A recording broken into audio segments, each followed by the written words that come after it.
नमस्कार, मैं प्रियंका। आप देख रहे हैं 4 पीएम। 2024 लोकसभा चुनाव के नजदीक आते ही इधर से उधर और उधर से इधर का सिलसिला काफी रफ्तार से बढ़ गया है। पहले नीतीश कुमार ने कैसे पलटी मारी आप जानते हैं, और अब मध्य प्रदेश से खबर निकलकर सामने आ रही है कि कमलनाथ और उनके बेटे नकुलनाथ भाजपा ज्वाइन करने वाले हैं। जी हाँ, चौंकिए मत, पुष्टि नहीं कर सकते, लेकिन हाँ, खबरें यही चलाई जा रही हैं कि जल्द ही कमलनाथ और उनके बेटे नकुलनाथ भाजपा ज्वाइन करने वाले हैं और आनन फानन में चार्टर प्लेन से दिल्ली भी पहुंच गए हैं। आप तस्वीरें देख सकते हैं, कमलनाथ और नकुलनाथ पहुंचे हुए हैं और इसी के साथ खबर भी मौजूद है। भास्कर की खबर में लिखा है कि कमलनाथ और नकुलनाथ के भाजपा ज्वाइन करने की अटकलें, दोनों चार्टर प्लेन से दिल्ली पहुंचे। पूर्व मंत्री सज्जन सिंह बोले दोनों का जाना लगभग तय हो चुका है। तो आप देख सकते हैं, एक तरफ खबरें हैं, तस्वीरें हैं, वहीं दूसरी तरफ नरेंद्र सलूजा, जो कि मध्य प्रदेश में बीजेपी के स्पोक्स पर्सन हैं, उन्होंने कमलनाथ की तस्वीर को शेयर किया है और उसमें लिखा है जय श्री राम। तो क्या खेला हो गया है? भाजपा प्रवक्ता ने क्या कहा है, दिग्विजय सिंह ने क्या कहा है और इन सब पर कमलनाथ ने क्या कहा है, मैं आपको बयान सुनाऊंगी और इस पर चर्चा करेंगे। चर्चा करने के लिए हमारे साथ जुड़ रहे हैं 4 पीएम एमपी संपादक संजीव श्रीवास्तव जी। नमस्कार सर। सर मध्य प्रदेश में मौजूद है, मध्य प्रदेश की खबरों पर पकड़ रखते हैं और मध्य प्रदेश में अब जो सियासी घमासान है उस आप सर बताइए कि आखिर चल क्या रहा है। खबरें निकलकर सामने आए कि कमलनाथ और नकुलनाथ शामिल होने वाले हैं भारतीय जनता पार्टी में। वहीं दूसरी तरफ बीजेपी के प्रवक्ता की तरफ से तस्वीर को ट्वीट किया गया है और सबसे बड़ी बात ये निकलकर सामने आई है कि कमलनाथ के बेटे नकुलनाथ ने अपने ट्विटर बायो से कांग्रेस को हटा दिया है। तो क्या कांग्रेस हटा दी गई है? अब कमलनाथ और नकुलनाथ भाजपा में चले गए हैं? क्या कहेंगे सर इन खबरों पर? यहाँ देखिए प्रियंका, अटकलें करीब महीने भर से चल रही हैं। लगातार कुछ ना कुछ ऐसा हो रहा है। और कुछ पिछले बयान यदि कमलनाथ के देखें, 3 फरवरी का वो बयान याद करिए जो हमने अपने 4 पीएम के दर्शकों को दिखाया था। प्रमोद कृष्णन के बीजेपी में जाने की संभावनाओं पर कमलनाथ ने कहा था हर नेता पार्टी में स्वतंत्र। एक दूसरे दल में जाने के लिए स्वतंत्र है। एक बात। फिर 5 फरवरी को वो 4.5 करोड़ के लगभग राम नाम पत्रक अयोध्या में भेजे गए थे। तो कुछ कुछ संकेत निरंतर मिल रहे थे, लेकिन कमलनाथ निरंतर खंडन भी कर रहे थे। वो कह रहे थे कि अफवाहें हैं। मैं इसको जोड़ूंगा प्रियंका, यदि हम 2020 में जाएं, मध्य प्रदेश में 2020 में जब कमलनाथ को ही उनके अपने दल के एक बड़े नेता ज्योतिरादित्य सिंधिया ने झटका दिया था। ये खबरें आने लगी थी कि सिंधिया बगावत कर सकते हैं, लेकिन उनके लोग, खुद सिंधिया भी इस तरह की खबरों को कहते थे कि ये कपोल कल्पना है, मीडिया के दिमाग की उपज है। और अभी जब कमलनाथ को लेकर सब चल रहा था, तब भी उनके जो जुड़े लोग हैं वो यही कहीं ना कहीं कहते थे कि ये मीडिया के दिमाग की उपज है। और लेकिन जो अभी परिस्थितियां बनी है, यदि हम शुक्रवार का पूरा दिन देखें, छिंदवाड़ा में थे कमलनाथ शुक्रवार को। वे 2-3 दिन से छिंदवाड़ा में थे अपने पुत्र के साथ। छिंदवाड़ा वही क्षेत्र है जिसे कमलनाथ ने अजय गढ़ के तौर पे बनाया कांग्रेस के लिए। 1980 से लेकर 2019 के बीच जितने भी लोकसभा चुनाव हुए, कि 1997 का एक अपवाद था जब उपचुनाव हुआ था। अलकानाथ को 1996 में टिकट कांग्रेस ने दिया था क्योंकि कमलनाथ का नाम हवाला में आया था। उनको टिकट नहीं, क्योंकि एक नीति उस समय एक पूरी नीति बनी थी। दीगर दलों ने भी, बीजेपी ने भी लालकृष्ण आडवाणी जी का टिकट काटा था और अलग अलग लोगों के टिकट कटे थे। उसी के तहत कांग्रेस ने कमलनाथ का टिकट काटा था और 1996 में अलकानाथ जीती थी। और जब हवाला से नाम उनका पाक साफ हो गए थे, उनको बरी कर दिया गया था, 1997 में उन्होंने अलकानाथ को इस्तीफा दिलाकर उपचुनाव करा लिया था। और उपचुनाव में एक बार, वो सिर्फ एक ऐसा अवसर था 1980 से 2019 के बीच, जब वे सुंदरलाल पटवा, मध्य प्रदेश के पूर्व मुख्यमंत्री और भाजपा के वरिष्ठ नेता से कमलनाथ हारे थे। बल्कि उसके अलावा कोई ऐसा वक्त नहीं रहा। एक छिंदवाड़ा ऐसी सीट है जब बना है मध्य प्रदेश, जो छिंदवाड़ा की सीट बनी है। विधानसभा चुनाव हारे कमलनाथ। हाँ, एक ही विधानसभा बार ऐसा हुआ, एक ही बार। जी। का ठीकरा कमलनाथ पर फोड़ा गया। कमलनाथ से राहुल गांधी भी नाराज है। हमारे चैनल पर जब प्रवक्ता ने इंटरव्यू दिया तब उनका भी कहना था कि जो कमलनाथ ने किया है, ऐसा लगता है कि गुप्त डील करके बैठे। कमलनाथ के ही चलते विधानसभा चुनाव में हार गई कांग्रेस। अब क्या सर उसी की नाराजगी है, क्योंकि राहुल गांधी भी नाराज है? नाराजगी नाराजगी तो कांग्रेस आला कमान या राहुल गांधी की वाजिब है। मध्य प्रदेश में जो कुछ हुआ, आप जिस सवाल कर रही हैं, बिल्कुल उसका जवाब यही है कि कहीं ना कहीं उसके लिए जो ठीकरा ना फोड़िए। देखिए, चुनाव जब होता है, जब आपको नेतृत्व की मिलता है, तो नेतृत्व में आपको यदि कुछ होता है तो आपको मुख्यमंत्री पद मिलता है। या आपको वाहवाही होती है, आपकी प्रशंसा होती है, लेकिन जब हार होती है तो उसकी समीक्षा होती है, उसका आकलन होता है, और बहुत सारी गलतियां कहीं ना कहीं सामने आती हैं। और वो पूरा 2023 के जिस चुनाव को लेकर आप प्रश्न कर रही हैं विधानसभा के, बहुत सारी गलतियां चुनाव के दौरान से ही सामने आने लगी थी। हम सबने दिखाया था, हमने 4PM ने वो याद करिए ना कि कपड़े फाड़ना है तो जाओ दिग्विजय सिंह और उनके सुपुत्र जो जी कमलनाथ की जी। सरकार में मंत्री रहे थे, जयवर्धन, उनके फाड़िए, ये सब क्या था? इसी को तो पूरे चुनाव में कहीं ना कहीं बीजेपी ने, प्रधानमंत्री नरेंद्र मोदी ने कैश कराया। और भी और सर ऐसी एक गलती हुई, टिकटों के तो ये बंटवारे भी से लेकर तमाम आपने तमाम गलतियां हुई। एक और चीज ऐड ऑन करना चाहूंगी, कमलनाथ ने भी कहता था अखिलेश वखिलेश कौन है, बयान भी निकल कर सामने आया। इंडिया गठबंधन की तरफ से जिन एंकर्स को बाइकआउट किया गया, उनके नविका कुमार के साथ साथ फोटो सेशन करवाते हुए नजर आए, इंटरव्यू देते हुए नजर आए, तो पहले ही कयास लग रहे थे, अब क्या उस पर आधिकारिक मोहर लगती हुई नजर आ रही? बताइए सर, आप मध्य अब प्रदेश देखिए वो सब मौजूद चीजें, है। देखिए आप जब ये चीजें देखिए न, कोई बात निकलती है तो दूर तलक जाती है हर चीज को, उसमें फिर सब चीजों को कड़ियां जुड़ती हैं। तो वो कड़ियां, चाहे वो नमिका कुमार को इंटरव्यू देना रहा हो या अखिलेश वखिलेश कहना रहा हो, कि देखिए बड़े जतन से इंडिया एक गठबंधन बन गया था, बना था। और मध्य प्रदेश में जो हालात थे उस समय चाहते कमलनाथ, कमलनाथ का अपना कद, एक बड़ा कद रहा है, उनको बहुत माना जाता रहा है, उनकी बातों को काटा नहीं जाया करता था। तो अब ये जरूर जुड़ता है कि कहीं वो पूरा एक किसी, इस सब जो आज की स्थितियां परिस्थितियां उसका हिस्सा तो नहीं था, सवाल तो खड़ा हो ही रहा है। हालांकि जो आपने अपने ओपनिंग रिमार्क में कहा कि अभी केवल कयास है, अभी केवल अटकलें हैं, अभी फाइनल कुछ नहीं, लेकिन जो परिस्थितियां बनी हुई हैं कि यदि बीजेपी के वो प्रवक्ता जो कभी कांग्रेस के ही प्रवक्ता थे जिनका आपने जिक्र किया, उनके अपने एक्स पर, ट्विटर पर यदि स्वागत हो रहा है, राम नाम की जय हो जय रही है, श्री राम। तो आग देखिए, धुआं इसलिए उठ रहा है, कहीं ना कहीं आग तो है, कुछ तो है, क्या सर कुछ है। और सर वैसे भी देखा जाए लोकसभा चुनाव के लिए भारतीय जनता पार्टी काफी ज्यादा हैरान परेशान दिखाई दे रही है। 400 पार का नारा तो दे दिया गया है, लेकिन ये 400 पार का नारा ये लोग कंप्लीट नहीं कर पाएंगे, इसीलिए लगातार तोड़फोड़ मची हुई है। फिलहाल सर तस्वीर तो दिखा दी कि जो क्या लिखा है स्पोक्स पर्सन ने। फिलहाल इसके साथ ही सर बयान भी सुना देते हैं। मध्य प्रदेश के जो प्रदेश अध्यक्ष हैं वीडी शर्मा, उनका बयान भी निकल कर सामने आया है। उनका कहना है दरवाजे खुले हुए। अभी लालू प्रसाद यादव ने कहा था नीतीश कुमार को लेकर कि आपके लिए दरवाजे खुले हुए, और अब क्या कह रहे हैं मध्य प्रदेश के प्रदेश अध्यक्ष, बयान सुनते हैं। हमारे नेतृत्व के ऊपर जिनका विश्वास बनता है, तो ऐसे लोगों के लिए दरवाजे खुले हैं, ऐसे लोगों के लिए दरवाजे खुले हैं। अब ये तो उन्हीं से पूछना पड़ेगा। उन्होंने कहा है कि सब स्वतंत्र है, कोई कहीं भी जा सकता है, ये तो खुद कमलनाथ जी ने कहा है। तो सर सुना आपने वीडी शर्मा जो कि कमलनाथ को पानी पी पी कर कोस रहे थे चुनावों के दौरान, अब आप देख सकते हैं कि कहना है कि जो हमारी पार्टी पर भरोसा करता है उसके लिए स्वागत है, दरवाजा खुला हुआ है। वैसे भी कमलनाथ कह चुके हैं कि जो हर कोई स्वतंत्र है, जिधर जाना चाहे जा सकता है।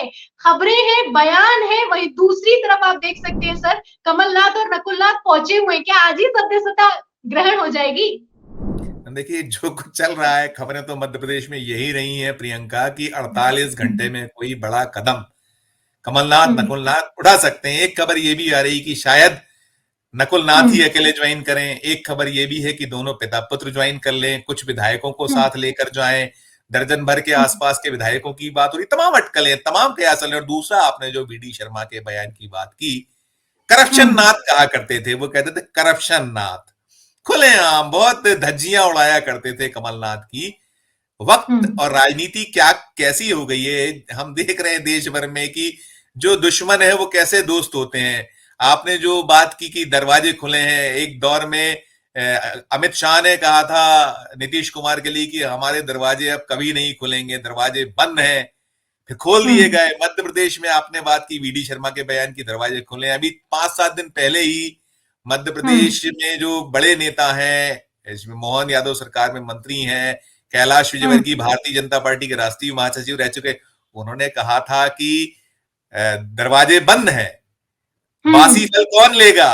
तो कैसी राजनीति है, क्या हो रहा है? इस बड़ा एक ऐसी राजनीति, मैं करीब 40 साल के आसपास का पत्रकारिता का दौर पूरा होने जा रहा है, 4 दशक के लगभग में, ऐसी राजनीति इसके पहले कभी नहीं देखी जो अभी ये मोदी शाह की जो राजनीति है।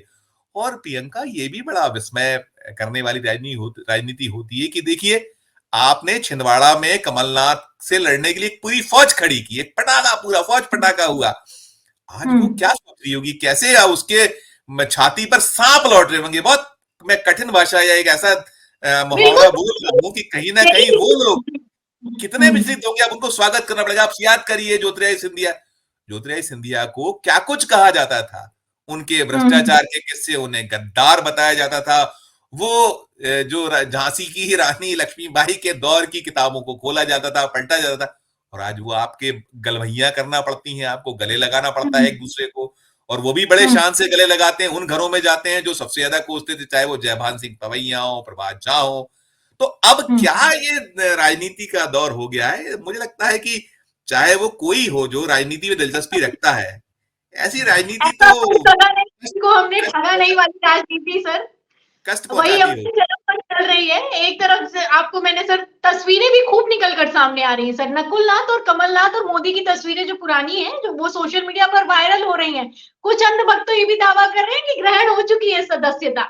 इसी के साथ एक और तस्वीर सोशल मीडिया पर वायरल हुई है, जिसमें इंदिरा गांधी के साथ जब उनकी मृत्यु हो गई थी उसके पश्चात कमलनाथ पड़ोस में खड़े हुए, उस तस्वीर को भी शेयर किया जा रहा है और कांग्रेस शेयर कर रही है। कांग्रेस की तरफ से उस तस्वीर को शेयर किया गया है और पूर्व मुख्यमंत्री दिग्विजय सिंह का बयान भी उस पर लिखा है कि कमलनाथ जी इंदिरा गांधी के परिवार को नहीं छोड़ेंगे। तो उम्मीद तो सर जताई जा रही है, एक तरीके से देखा जाए तो इमोशनल कार्ड भी खेला जा रहा है। लेकिन इन सब के बीच सबसे ताजा बयान सर कमलनाथ का एक छोटा सा बयान है, सबसे ताजा बयान जो कि दिल्ली रवाना होने से पहले उन्होंने दिया है, वो छोटा सा बयान सुनाते हैं, फिर ये बयान अपने आप में क्या कहता है आप बताइएगा। ऐसी कोई बात होगी सबसे पहले मैं आप लोगों को ही कहूंगा। आदि आप इनकार नहीं कर रहे सर, आप इनकार नहीं कर रहे। मैं तो कह रहा हूँ इनकार की बात नहीं है। तो सर देखा आपने, पत्रकार सवाल करते हैं कमलनाथ से कि खबरें निकलकर सामने आ रही हैं कि कांग्रेस छोड़कर आप भाजपा में जा रहे हैं क्या। तो यहाँ पर कमलनाथ जवाब देते हुए कहते हैं कि जिनका मन कर रहा हो वो जाए भाजपा में। तो क्या कहा तो ये भी जा रहा है कि कमलनाथ नहीं जाएंगे, नकुलनाथ जा सकते हैं। तो क्या अपने आप में इस बयान के क्या मायने हैं सर? नहीं, देखिए ये चीज चल रही है प्रियंका, बार बार ऐसा भी निकल रहा है कि शायद अभी नकुलनाथ ही जाए, एक खबर है ऐसी। लेकिन एक धड़ा या एक सोर्सेस ये भी कह रहे हैं, सूत्र कह रहे हैं कि दोनों पिता पुत्र जा रहे हैं, ये भी एक चीज निकल कर आ रही। लेकिन राजनीति में सब कुछ जो है जब तक पूर्ण ना हो, अभी तो संभावनाएं, कयास, अटकलें इसी तक सीमित है मामला। और कमलनाथ का ये बयान और दिग्विजय सिंह के जिस बयान का आपने जिक्र किया, निश्चित तौर पर मैंने जैसे शुरुआत में भी कहा, पहले भी कहा कि कमलनाथ को क्या कुछ नहीं दिया। इंदिरा गांधी उन्हें अपना तीसरा पुत्र मानती थी। इसके साथ साथ वे संजय गांधी के बाल सखा रहे, 7 बूंद स्कूल में पढ़े हैं राजीव और संजय गांधी के साथ में। फिर जब संजय गांधी की मृत्यु हुई और परिवर्तन हुआ तो वो इंदिरा गांधी के उसी पुत्र के अंदाज में पेश आते रहे। राजीव गांधी जब इंदिरा गांधी की मृत्यु के प्रधानमंत्री बने तब उनके कंधे से कंधा मिलाकर चलते नजर आए, और कांग्रेस ने भी उन्हें भरपूर मान सम्मान दिया। ये देखिए, याद करिए अभी 2023 का मध्य प्रदेश का विधानसभा चुनाव एक प्रक्रिया होती है। आप ध्यान करिए, हमने वो खबरें भी दिखाई दी कैसे नकुलनाथ, जिन्हें अभी एक ही टेन्योर पूरा होने वाला है, वो सांसद 2019 में बने थे, जो छिंदवाड़ा लोकसभा को उन्होंने जीता था, वो उम्मीदवार घोषित कर रहे थे मल्लिकार्जुन खड़गे के पहले या दिल्ली के पहले। तो ये अपने आप में दर्शाता है। और उसके बाद कोई ऐसा चू नहीं हुआ, दिल्ली ने कुछ नहीं कहा, तो मान सम्मान की बात है। इन सब के बाद यदि उनके ऊपर कहीं उनका संदेह के गहरे में आए हैं तो कहीं ना कहीं उनके अपने ऐसे कदम है, उनका अपना ऐसा कोई कार्यशैली है जिसके कारण संदेह। और अब भले ही वो कांग्रेस में रह जाए, लेकिन मैं मानता हूं कि कांग्रेस में रहते हैं तो और भाजपा में जाते हैं तो दोनों ही सूरतों में कम से कम कांग्रेस में अब उनको वो मान सम्मान मुझे नहीं लगता कि मिल पाएगा। और शायद उनकी मिल ही नहीं रहा सर, मिल ही नहीं पा रहा है। एक तो कुर्सी को लेकर, जो प्रदेश अध्यक्ष की कुर्सी है उसको लेकर खंडन किया कई बार, कमलनाथ ने भी कहा कि इस्तीफा नहीं देने वाला हूं, कुर्सी से नहीं हटूंगा, फिर उसके बाद हटा दिया गया। एक तरीके से देखा जाए सर उनको सम्मान नहीं मिल रहा है और वो मीटिंग्स में भी नहीं शामिल हो रहे हैं। दिग्विजय सिंह ने जब हमारे चैनल पर इंटरव्यू दिया तब भी कहा था कि जो कमलनाथ का रवैया है वो किस तरफ जा रहा है समझना मुश्किल है। तो कयासबाजी तो सर तभी से शुरू हो गई जब मध्य प्रदेश का चुनाव हार गए थे और उसके बाद कमलनाथ की कुर्सी चली गई प्रदेश अध्यक्ष की। तब से सर अपमानित तो हो ही रहे हैं एक तरीके से देखा जाए तो। इसको अपमान से कैसे जोड़ सकते हैं? तो प्रक्रिया है, बदलाव होते हैं, इसको आप अपने मान सम्मान अपमान, मैंने कहा ना कि पार्टी ने आपको क्या कुछ नहीं दिया। सर कमलनाथ की नजर में तो ये अपमान ही है, बार बार कह रहे थे कुर्सी नहीं जाएगी और कुर्सी चली गई। कुर्सी तो एक्शन तो राहुल वो प्रियंका भले ही वो इसको माने, मैं ये मानता हूं अपनी जो राजनीतिक जो जितना अनुभव है मेरे पास, जो एक छोटा सा अनुभव है, छोटी सी जो मैं चीजों को जानता हूं, उस लिहाज से कहीं ना कहीं आपको जब पार्टी सब कुछ, आप देखिए ना बीजेपी में कितने बड़े बड़े नेता साइड लाइन है। वो प्रधानमंत्री जैसा पद पाने वाले लालकृष्ण आडवाणी जी 2014 से कहा जाता था कि उन्हें राष्ट्रपति जैसा पद मिलेगा, नहीं मिला, वो खामोश बैठे रहे। मुरली मनोहर जोशी कहाँ है, पता नहीं है। ऐसे लंबी फहरिस्त है। तो आपको सीख लेना चाहिए सामने वाले दल से जिसमें कहीं आपके जाने की बातें चल रही हैं। आप देखिए ना ज्योतिरादित्य सिंधिया का क्या कद था कांग्रेस में रहते हुए, और आज कहां खड़े हैं वो। उनके साथ गए लोगों में कैसी छटपटाहट हुई थी, कितने लोग वापस आ चुके हैं, इसका आप आकलन कर लीजिए, उठा के देख लीजिए फहरिस्त। और अभी जिन दर्जन भर लोगों को मंत्री बनाने में सफल हुए थे, उनके टिकटों के लाले पड़े, फिर मंत्री नहीं बना पाए ज्योतिरादित्य सिंधिया। तो बीजेपी यूज एंड थ्रो की राजनीति करती है, ये कमलनाथ भी बेहतर जानते। लेकिन सवाल यही खड़ा हो रहा है कि आखिर ऐसी क्या मजबूरी है, आखिर वो कौन सा दबाव है। और देखिए कमलनाथ विशुद्ध रूप से व्यापारी हैं, बड़ा कारोबार उनका है, और वो पावरलेस नहीं रह पाते हैं कांग्रेसी। कहीं ना कहीं हमने अभी देख लिया, बड़े बड़े दिग्गज चले जा रहे हैं। अपने महाराष्ट्र में कई सारे उदाहरण मिले, और भी राज्यों में हमने देखा, नीतीश कुमार जैसे ऐसे शख्स जिनने कहा था मरना पसंद करूंगा, लेकिन पलटी मार गए। तो अभी जो आज की राजनीति, उसमें कुछ भी मुमकिन है, कुछ भी संभव है, वो ठीक है। लेकिन जो मान सम्मान, जो आपको एक आपका ओहरा अपने दल में जो आप बरसों से रहे, अब अगर आपकी निष्ठाएं घेरे में आ गई, अगर उनके पुत्र अकेले जाते हैं, और भी जो कुछ होता है वो आएगा सामने, क्या कुछ होने वाला है। लेकिन आपने कहीं ना कहीं अपनी एक फजीयत करा ली है, ऐसा मैं मानता हूं। प्रियंका, बहुत बहुत शुक्रिया सर। तो आपने जो भी मध्य प्रदेश से डायरेक्ट जो जानकारी पहुंचाई वो काफी अहम है, क्योंकि तस्वीरें अपने आप में काफी कुछ बयां करें, अटकलेबाजी अपने चरम पर है। बहुत बहुत धन्यवाद सर। तो ये मध्य प्रदेश का फुल अपडेट है। मध्य प्रदेश को लेकर खबरें निकलकर सामने आ रही हैं कि कमलनाथ जाएंगे, फिर कहा जा रहा है कमलनाथ नकुलनाथ जाएंगे, फिर कहा जा रहा है कमलनाथ नहीं जाएंगे, नकुलनाथ जाएंगे। कौन जाएगा कौन नहीं जाएगा ये तो आने वाला वक्त बताएगा, लेकिन तस्वीरें और खबरें अपने आप में काफी कुछ बयां कर रही हैं। खंडन तो किया जा रहा है, लेकिन ज्योतिरादित्य सिंधिया को लेकर भी यही खंडन किया गया था। बाद में क्या हुआ ये किसी से नहीं छुपा हुआ है। नीतीश कुमार को लेकर भी यही खंडन किया गया था, बाद में क्या हुआ किसी से नहीं छुपा है। तो क्या अब ऐसा ही कुछ कमलनाथ भी करने वाले हैं? तो फिलहाल आपको इस सवाल के जवाब में क्या लगता है, इस तस्वीरों पर आपको क्या लगता है, और जिस तरीके से भारतीय जनता पार्टी जय श्री राम कह रही है, दरवाजे खोल दिए गए हैं, क्या इस दरवाजे के अंदर अब कमलनाथ और नकुलनाथ बीजेपी में एंट्री लेने वाले हैं? आपकी क्या राय है हमें कमेंट बॉक्स में जरूर लिखें। इस चर्चा पर आप क्या सोचते हैं हमें जरूर बताएं। वीडियो को ज्यादा से ज्यादा शेयर करें, सब्सक्राइबर बटन दबाएं, हमारे चैनल को ज्वाइन करें, लाइक करें। फिर मिलते हैं अगली खबर के साथ, तब तक के लिए धन्यवाद।